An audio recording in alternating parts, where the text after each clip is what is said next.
मधेस प्रदेशका केही मधेस समुदायका मित्रहरूले रुबी कुमारी ठाकुरको विषयमा लिएर हर्क साम्बाङलाई टार्गेट गरेर चाहिँ केही विषयहरू चाहिँ प्रस्तुत गरेको रहेछ।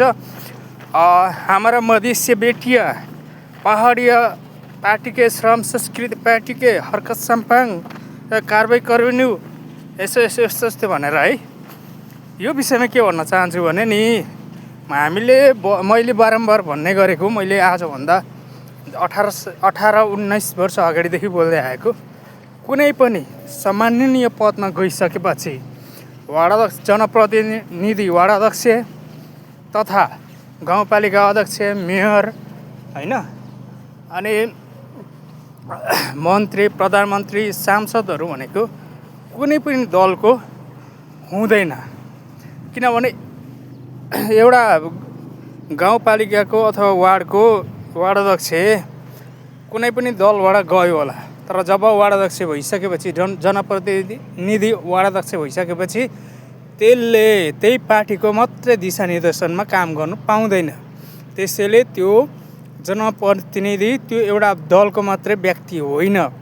त्यस्तै उपसभामुख भनेको श्रम संस्कृति पार्टीको मात्र हो, नभएर सम्पूर्ण त एमाले, काङ्ग्रेस, माओवादी, नेकपा, राप्रपा, रासपाको पनि उपसभामुख हो, बुझ्यौ।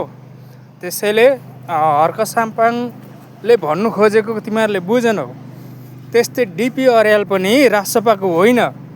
उसले डिपी अर्यालले सभामुख हुनुभन्दा अगाडि नै रासपाबाट राजीनामा दिइसकेको हो र डिपी अर्यालले रासपाको एजेन्डा, दिशानिर्देशन र निर्णय अनुसार काम गर्यो भने ऊ स्वतः सभामुखबाट चाहिँ डिपी अर्याल बर्खास्त हुनेछ। यति कुरा चाहिँ बुझ क्या, संविधानमा के उल्लेख छ भनेर हेर क्या। त्यहाँ के अरे रुबी कुमारी ठाकुरले पनि त प्रष्ट रूपमा त्यहाँनिर उसले प्रतिवेदनमा अथवा भनौँ उसले फेसबुकमा, ट्विटरमा हालेको होला नि त, हेर कि। त्यसरी पहाडिया र मधेसिया भनेर विवाद नगर साथी हो।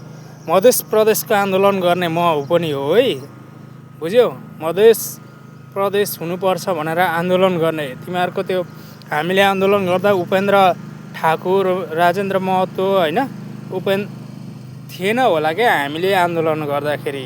त्यसैले पहाडिया र मधेसिया भनेर कुरा नगर साथी हो। तिमीहरू मधेस प्रदेशमा छौ, हामी लिम्बुवान प्रदेशमा छौँ होइन। हामीले आन्दोलन सुरु गरेको, तर हामीलाई चाहिँ यो एमाले मासाले चुतिया र काङ्ग्रेस चुतियाहरूले हाम्रो लिम्बुवान चाहिँ नामाकरण गरिदिएन। त्यही भएको कारणले हामी एमाले काङ्ग्रेस विरोधी हो भाइ होइन। अरू जेसुकै भने पनि त्यसैले मधेसिया र पहाडिया भन्न पाइँदैन है भाइ।